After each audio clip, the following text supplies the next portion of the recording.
Attention, Bigfoot. Your presence in the command center is requested at once.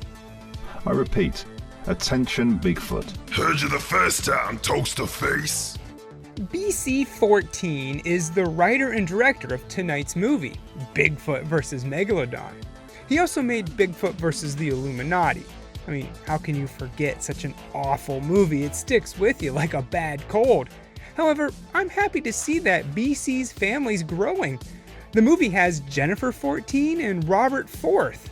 I'm guessing Robert's got some growing up to do before he can become a full-blown 14. All jokes aside, Bigfoot vs. Megalodon sounds like a match made in heaven. Not since Godzilla vs. Kong had we seen such mighty creatures battle. I'm excited to see this one. Let's hope it lives up to my expectations.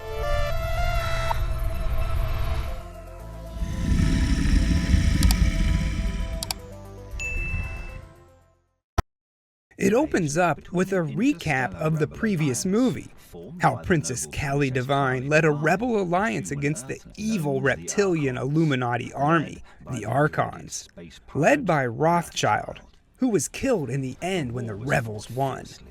Now, the galaxy's at peace, but not for long. One of the rebel ships is shot out of the air.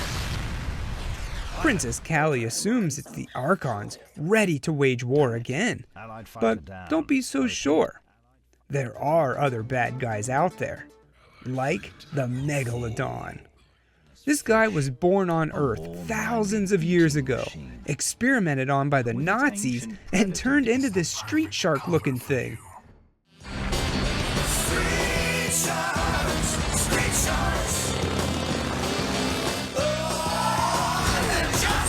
When we join our heroes, we see Bigfoot running around. They knew it looked funny, so they animated him running and called it exercising. Van Helsing's doing some push-ups and Princess Callie's a hornball just like before. But now she has a reason for it. She wants to have a baby. But VH, that is Van Helsing, is a clone, and they're not even sure if he can reproduce. We hop over to Joseph Stalin, who's given a big speech to his troops. They know they lost the battle, but the war is far from over.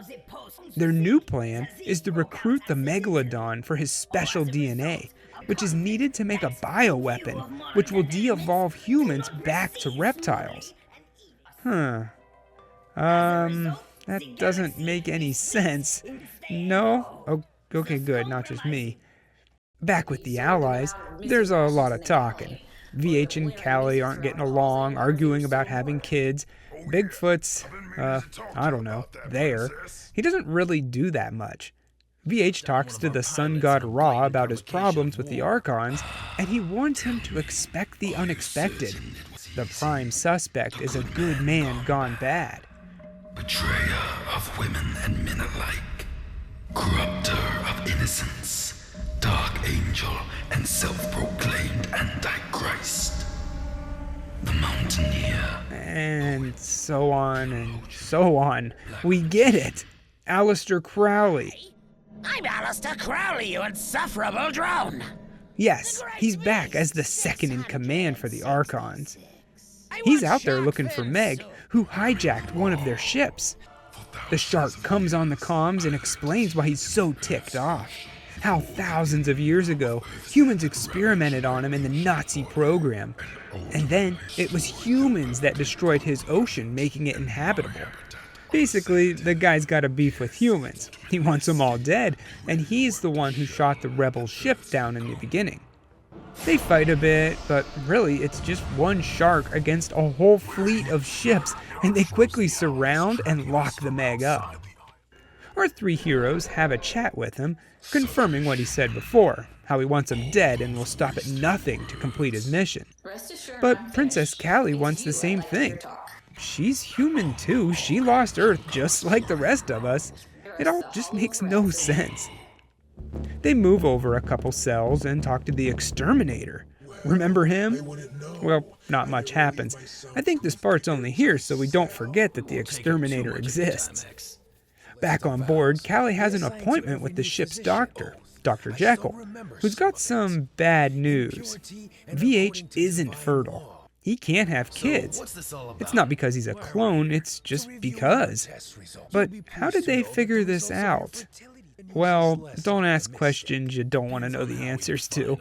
I'll just say Princess Callie got a sample. Are you me? I don't believe this. Moving on, we see Bigfoot's under Crowley's control, and he's using him like a puppet to release the prisoners, including the exterminator and the Megalodon. Once on the Archon's ship, he snaps out of it, realizing what he's just done, betrayed his friends. So he escapes, teams up with them, and together they destroy the Archon mothership. But Stalin escapes and shoots down Van Helsing. No, my friend. Everyone takes it pretty hard, especially Callie. But wait, remember, Dr. Jekyll has that sample. He can reclone VH and this time make him fertile. It's a happy ending for all. But not so fast. Crowley's still alive, somehow, and he hasn't given up yet. Although he admits defeat for now and disguises himself as George Archibald Bishop. Okay, sure, why not? The Megalodon and Exterminator are on the loose, flying around aimlessly in space, and Bigfoot goes for a run. That'll never get old. I think the biggest problem with Bigfoot versus Megalodon, besides the fact that the two never fight, is the dialogue. There's so much of it. The movie, and I use that word loosely, is only a little over an hour long, but it feels like it's 3 hours because there's so much talking, and none of it is important. The shock and awe of how weird it is gone because we saw that in the first one. Aleister Crowley, Joseph Stalin, Van Helsing are all familiar characters.